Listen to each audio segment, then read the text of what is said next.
Саламатсыңарбы кымбаттуу окуучулар, кутман таңыңар менен. Бүгүнкү биздин сабагыбыздын темасы бир өңчөй жана бир өңчөй эмес аныктооштор. Ал эми мурунку сабактарда силер менен бир өңчөй мүчөлөрдүн байланышуу жолдору жана аларга коюлуучу тыныш белгилер деген теманы өткөнбүз. Демек, бүгүнкү темабыз дагы ошол теманы дагы да бышыктайт, дагы да аныктайт жана ошондой эле бул теманы түшүнүү менен силер жалпы 4-чү чейректе өтүлө турчу темалардын өзөгүн дагы да болсо тереңирээк түшүнөсүңөр. Эми бүгүнкү сабагыбыздын максаты менен таанышып алгыла. Бир өңчөй жана бир өңчөй эмес аныктооштор боюнча түшүнүк аласыңар. Мисалдар, тексттер, сүйлөмдөр аркылуу алардын айырмасын ажырата билесиңер. Жана тыныш белгилери боюнча кошумча маалымат аласыңар.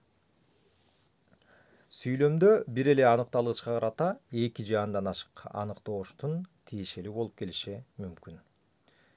Эми бул жерде бир канча сүйлөмдүн бир өңчөй мүчөсү болот деген эле мурунку өтүлгөн теманы айтып жатат да. Биринчини карагыла, мисалды. Андагы көргөн, билген, иштеген окуялардын баарын айта албасмын. Окуялардын деген сөзгө иштеген, билген, көргөн дегендердин баары багытча аркылуу мынакей тиешелүү болуп жатат. Экинчисин карагыла. Баягы күнкү калыбындай ууздай ак тон үстүндө, кызыл түлкү тебетей башында. Эми силерге атайын багытчылар менен берилген ууздай ак тон, кызыл түлкү тебетей. Схемадан көрүнүп тургандай, биринчи учурда аныктооштордун ар бири аныкталгыч менен тикелей байланышса, экинчи учурда аныктооштор бири экинчисин аныктап, алардын эң акыркысынан башкасы аныкталгыч менен кыйыр түрдө байланышты. Ошентип, эки же андан ашык аныктооштордун бир эле аныкталгычка карата өз ара грамматикалык байланышынын жогоркудай өзгөчөлүктөрүнө байланыштуу алардын биринчиси бир өңчөй аныктооштор, экинчиси бир өңчөй эмес аныктооштор болуп бөлүнөт. Эми бир өңчөй аныктоошторго төмөнкү белгилер мүнөздүү. Карагыла. А. Түгөйлөрү өз ара тең байланышта болот. Б. Негизинен бирдей сөз түркүмүнөн жасалып, аныкталгыч менен бирдей формада байланышат. В. Аныкталгычтын бир түрдүү белги касиеттерин санап көрсөтөт. Демек, дайыма санак интонациясы менен айтылат. Ушул мүнөзгө ылайыктуу астында мисалдарды карагыла. Биринчи мисал. Кандайдыр бир таза, ысык сезим жүрөгүмдө жыйналып калгандай. Эми мына ушул жерде таза, ысык деген санак интонациясы аркылуу айтылды. Эми экинчини карагыла. Жолу жок, максаты жок адам болууга мүмкүн эмес. Мынакей, бул жерде дагы санак интонациясы аркылуу. Демек, мунун баары бир өңчөй аныктоошторго төмөн ушул белгилер мүнөздүү болуп келди. Эми бир өңчөй эмес аныктоошторго төмөнкү белгилер мүнөздүү карап көргүлө. Бири экинчисине карата маанилик жана багыныңкы абалда, маанилик жактан багыныңкы абалда келет. Ошондуктан өз ара санак интонациясы менен айтылбайт. Слайдта айтылат деп берилген, кечиресиңер, мына ушул жерден ката кетиптир. Б-сы затты ар түрдүү белги касиеттери боюнча аныктайт. В баардык учурда бир сөз түркүмүнөн жасалышы жана грамматикалык бирдей формада келиши мүнөздүү эмес. Биринчи мисалды карагыла. Көк жашыл чарчы жоолук салынган узун бойлуу ак саргыл келин жылмайды. Өзүңөр байкагандай, эч кандай сынак интонациясы менен айтылган жок. Экинчиси. Калыбайдын аялы чоң кара көрпө көлдөлөңдүн үстүндө боз макинтошчон олтуруптур дейт. Мына бул жерде дагы чоң кара көрпө.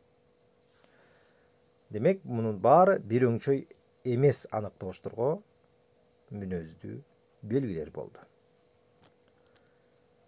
Бир өңчөй жана бир өңчөй эмес аныктооштор байламталарды кабыл алуусу жана кабыл албоосу менен да аныкталат. Биз мурунку теманы өтүп атканда силерге айтып бергем. Башкача айтканда бир өңчөй мүчөлөрдүн байланышуу жолу эки жол менен байланышат деп. Биринчиси интонация, санак интонациясы же болбосо тыныш белгилери аркылуу ажыратылып байланышат дегем. Ал эми экинчи түрү бул байламталар аркылуу. Мына ушул байламта мына бул жерде дагы бар. Эми салыштырып көргүлө. Мен апама кайталангыс, кирдегис жерлерди көргөздүм. Экинчи мисалы карагыла. Ушул эле сүйлөм. Мен апама кайталангыс жана кирдегис жерлерди көргөздүм. Көрдүңөр, менимче. Биринчисинде санак интонациясы, экинчисинде байламта аркылуу. Тескерисинче, алар бир өңчөй эмес аныктооштор болсо, анда байламталарды кабыл албайт. Бир өңчөй эмес аныктооч болсо, байламталарды кабыл албайт. Салыштырып көргүлө. Биринчи колонкада бир өңчөй аныктооштуу сүйлөмдөр берилген, эки сүйлөм. Экинчи колонкада бир өңчөй эмес аныктооштуу сүйлөмдөр берилген. Карагыла. Ал жаш келиндей созулган сыпаа, баамдуу сергек жигит. Мынакей. Бул жерде бир өңчөй аныктооштуу сүйлөм. Баары аныктооч болуп эсептелинет. Мен буга чейин мынчалык ачылган арыз сулуу, ар жыттуу розаларды көрө элек болчумун. Мына булардын баардыгы да аныктооштор. Бир өңчөй аныктооштор. Эми бир өңчөй эмес аныктооштуу сүйлөмдөрдү карагыла. Кийгени шуудурак ала жибектен тигилген чапан экен. Шуудурак ала. Көрдүңөрбү? Эч кандай бул жерде санак интонациясы жок. Жигит өзүнүн өтүгүнүн кончуна кыстарып койгон жалтырак кындуу чоң бычакты сууруп чыкты. Кайсы бычакты сууруп чыкты? Жалтырак кындуу чоң. Кийинкини салыштыргыла.